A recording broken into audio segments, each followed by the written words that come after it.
First time nga nating ma-invite mga boss dito sa Ride for a Cause. At isa pala itong charity mga boss. Dito pala yan sa may barangay Kaingal, San Carlos City, Pangasinan.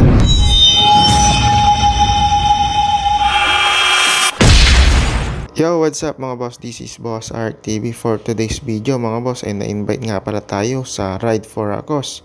At papunta tayo ngayon. Dito lang pala yan gaganapin mga boss sa may barangay Kaingal, San Carlos City, Pangasinan. At pagdating nga natin mga boss ay may nag-aantay na pala sa atin dito sa may tulay. Para daw hindi tayo mawala mga boss, kaya nabangan na tayo. Parang VIP lang mga boss. Maya maya ay andyan na kami mga boss. Nakita ko na nga si Boy Gulong. Siya pala yung nag-invite sa atin mga boss. Pagbaba ko nga mga boss ay nakipag-peace Boy Gulong, boss.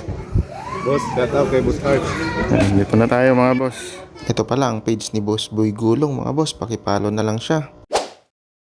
Pagdating nga natin dito sa may venue mga boss ay kakaunti na yung mga tao. At dahil nga na late tayo mga boss ay yung iba ay nagsiuwian na. Meron din pala tayong nakilala ditong mga kuya mga boss. At syempre hindi mawawala yung sign ng brotherhood mga boss. Kaya yan nakipag-peace bomb ako sa kanya. Sobrang dami daw ng mga tao kanina mga boss. At kaya lang hindi na natin sila inabutan. Past 10 na din kasi mga boss nung makarating tayo dyan. Kasi galing pa tayo ng trabaho. Kaya kahit late tayo mga boss ay pumunta pa rin tayo. Sabi nga nila mga boss, it's better late than never. Kaya pumunta pa rin tayo mga boss. Yan pala si nanay mga boss. Siya pala ang beneficiary ng ating Ride for a Cause. At dahil first time natin mga boss, meron din pala tayong certificate. Ang Charity Ride for a Cause nga pala mga boss ay hosted ito ng Pioneer Motorcycle Advisory Group or PMAG mga boss. Wait lang mga boss, picture lang kami ni nanay.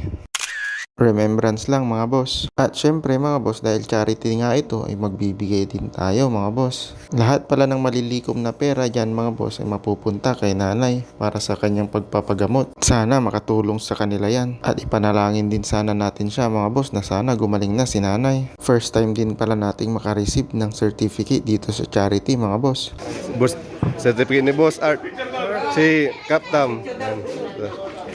At maya maya mga boss ay binilang na nga nila yung mga perang naipon. Wala na kasing darating, ako lang pala yung inihintay nila mga boss. Pagkatapos nilang mabilang mga boss ay ayan, inabot na kay nanay. Kahit papano mga boss, sa maliit na bagay nakatulong tayo. At syempre mga boss, bago ako umuwi ay hindi mawawala ang group picture taking. Kaya ayan, nagpa-picture muna ako sa kanila. Hanggang dito na lang pala ang aking video mga boss. Maraming salamat, mag-iingat kayo palagi. Bye bye!